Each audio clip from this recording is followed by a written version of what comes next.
Welcome students in the some basic concept of chemistry. तो students आज हम बात करेंगे मोलिकुलर मास के बारे में। ठीक है स्टूडेंट्स, तो लास्ट वीडियो में हमने पढ़ा था कि एटॉमिक मास क्या होते हैं। तो देखिए, जब भी किसी एटम के जो पर्टिकुलर उनके मास है वो उनके एटॉमिक मास हैं। ठीक है, तो कुछ एक एटॉमिक मास आपको लर्न भी करने होंगे।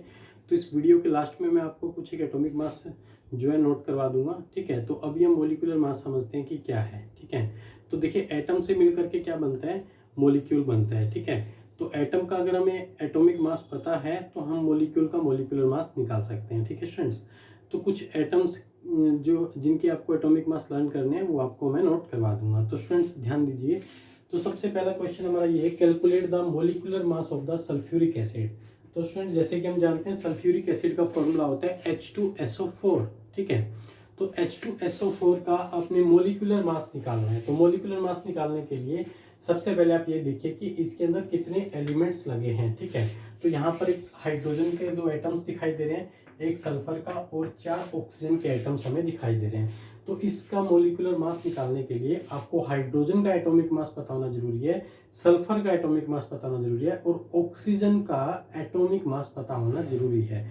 अगर आप इनको एटॉमिक मास आपको पता है तो आप इसके मोलिकुलर मास इजीली इसका आप निकाल सकते हैं। ठीक है, तो ध्यान दीजिए। तो हम क्या निकालने जा रहे हैं, मोलिकुलर मास किसका निकालना है, सल्फ्यूरिक एसिड का। तो सल्फ्यूरिक एसिड में हाइड्रोजन कितने हैं, 2 हाइड्रोजन है। तो पहला जो हाइड्रोजन, सबसे पहले हम बात करें, एक हाइड्रोजन का एटॉमिक मास जो होता है वो एवरेज एटॉमिक मास हम 1 कंसीडर करते हैं। तो 1.0 क्या हो गया, हाइड्रोजन का एटॉमिक मास हो गया। तो यहाँ पर हाइड्रोजन कितने हैं, 2, तो इसकी मल्टीप्लाई 2 से कर दीजिए। ठीक है, प्लस में। ठीक है, तो हम क्या करेंगे, सल्फर का एटॉमिक मास जो है कितना होता है, सल्फर अकेला है तो एटॉमिक मास का 32 होता है, 32 यहाँ पर लिख दिया। उसके बाद जो थर्ड एटम है वो है ऑक्सीजन। तो ऑक्सीजन कितने हैं, 4। तो एक ऑक्सीजन का एटॉमिक मास होता है वो 16 रहता है। ठीक है, तो 16.0 यहाँ हो गया। ठीक है, तो देखिए हमने हाइड्रोजन का एटॉमिक मास जो है 1.0 मल्टीप्लाई 2 से क्यों किया, क्योंकि यहाँ पर 2 हाइड्रोजन है, सल्फर अकेला है तो इसका 32 हो गया। इसी तरह से ऑक्सीजन कितने हैं, 4 है, तो 4 ऑक्सीजन है। ठीक है, और इस एक ऑक्सीजन का एटॉमिक मास होता है 16.0। ठीक है, तो इनको हम क्या कर देंगे, इनको हम इनकी मल्टीप्लाई करेंगे। ठीक है, इसकी मल्टीप्लाई करेंगे फिर इनको ऐड कर देंगे। तो स्टूडेंट्स इसका इससे मल्टीप्लाई किया 2 आ गया, ये 32 आ गया, प्लस में 16 का 4 के साथ मल्टीप्लाई किया तो क्या आएगा, 64 आएगा। तो स्टूडेंट्स क्या करेंगे, इन सबको हम ऐड कर देंगे। तो इन तीनों को जब ऐड करोगे 2 + 32 + 64 तो हमारा आंसर आएगा 98.0। You is the unified. ठीक है, तो हम कहेंगे the molecular mass of sulphuric acid is 98.0 unified. ठीक है, तो ये हमारा आंसर होगा। तो इस तरह से हम बड़े इजीली मोलिकुलर मास जो है किसी भी कंपाउंड का इजीली निकाल सकते हैं। ठीक है स्टूडेंट्स, तो ये हुआ हमारा फर्स्ट एग्जांपल। इसके बाद अगला एग्जांपल देखिए, इसका आप स्क्रीनशॉट ले लीजिए। तो स्टूडेंट्स मोलिकुलर मास जो है सेकंड एग्जांपल है, ये आपका एनसीईआरटी बुक का एग्जांपल है। ठीक है, एनसीईआरटी बुक का ये एग्जांपल है। ठीक है, तो क्या है, calculate the molecular mass of the glucose. Glucose का फॉर्मूला आपको स्टूडेंट्स पता है, C6H12O6 is the formula of glucose. ठीक है, तो ग्लूकोज के बारे में हम 10th क्लास में भी पढ़ चुके हैं। ठीक है, तो ग्लूकोज कैसे प्रिपेयर होता है, कैसे रिएक्ट करता है, किस काम आता है। ठीक है, तो ये सब चीज़ें हम बायो में भी पढ़ चुके हैं और केमिस्ट्री में भी आपका ग्लूकोज का फॉर्मूला आया है। ठीक है, तो स्टूडेंट्स हम अब बात करें ग्लूकोज का मोलिकुलर मास कितना होता है वो हमने कैलकुलेट करना है।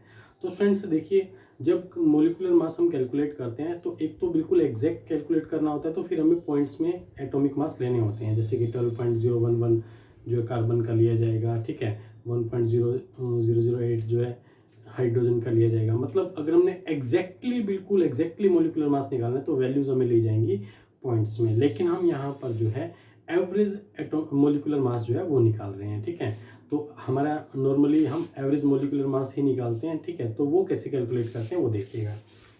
तो students molecular mass of glucose आपको ये कैलकुलेट करना है C6H12O6 का। तो देखिए मोलिकुलर मास को कैलकुलेट करने के लिए आपको एटॉमिक मास जो है वो पता होने जरूरी है। ठीक है, तो स्टूडेंट्स यहाँ पर देखिए कौन से एटम्स लगे, कार्बन के एटम दिखाई दे रहे हैं, हाइड्रोजन के और ऑक्सीजन के। तो 3 एटम्स हमें दिखाई दे रहे हैं। तो आपको कार्बन का एटॉमिक मास पता होना जरूरी है, हाइड्रोजन का और ऑक्सीजन का भी। तो स्टूडेंट्स इसे पीछे वाला जो एग्जांपल ये मैंने लिया था वो सल्फ्यूरिक एसिड था H2SO4, उसमें आपको हाइड्रोजन का और ऑक्सीजन का एटॉमिक मास तो कंफर्म हो गया, ठीक है। तो यहाँ पर कार्बन का भी आप लर्न कर लीजिए। कार्बन का एटॉमिक मास 12.0 हम कंसीडर कर रहे हैं यहाँ पर, ठीक है। तो यहाँ पर देखिए C6 के लिए क्या करेंगे, कार्बन 6 है, एक कार्बन का जो एटॉमिक मास है 12.0 है, तो 6 × 12 हो जाएगा, ठीक है। प्लस में इसी तरह से हाइड्रोजन कितने 12 है, तो एक हाइड्रोजन का 1.0 रहता है।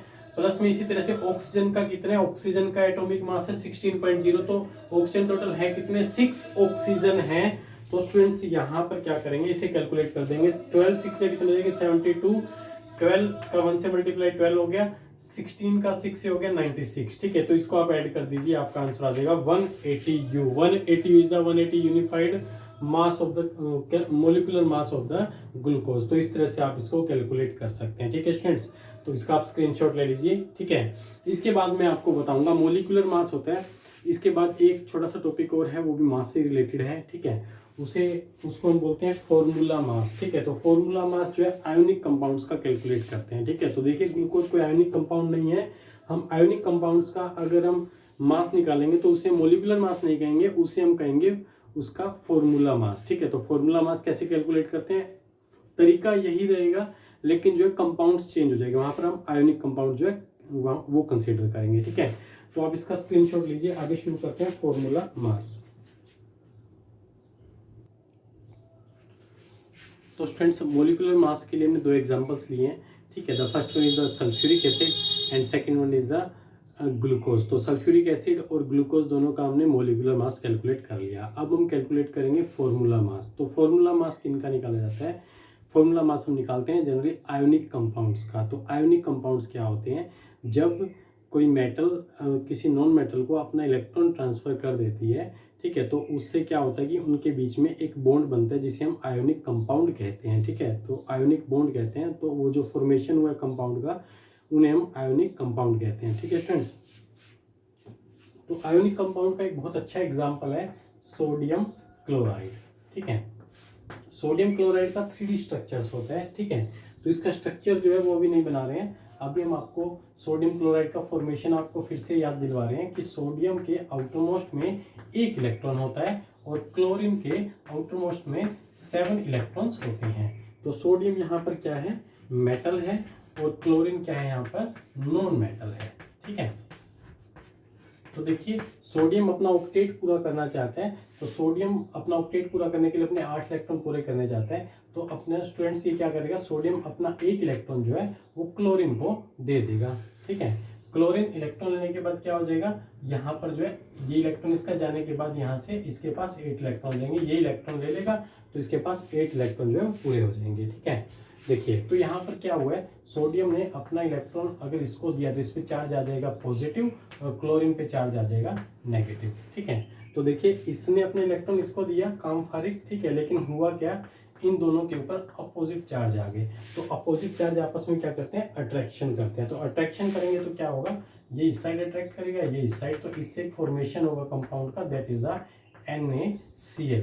इसे बोलते हैं सोडियम क्लोराइड, ठीक है स्टूडेंट्स। आगे समझ में। तो ये सोडियम क्लोराइड एक कंपाउंड है, इसी कंपाउंड का हम फॉर्मूला मास कैलकुलेट करना सीखेंगे, ठीक है। तो हमारा क्वेश्चन बनेगा, क्वेश्चन होगा ये, कैलकुलेट द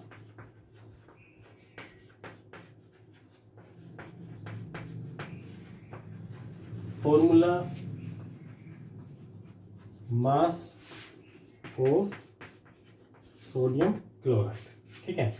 तो कैसे कैलकुलेट करेंगे स्टूडेंट्स, जैसे मोलिकुलर मास निकाला था वैसे निकालना होगा। तो इसमें 2 एलिमेंट्स हैं, एक तो 2 एटम्स हैं, एक तो सोडियम और एक क्लोरीन, ठीक है।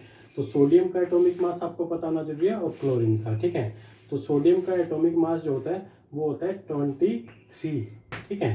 23 is the atomic mass of sodium, और क्लोरीन का हमने कैलकुलेट किया था 35.5। तो स्टूडेंट्स हम ये इनके एटॉमिक मास लिख लेंगे, ठीक है। Atomic mass of sodium is the 23 and chlorine the 35.5।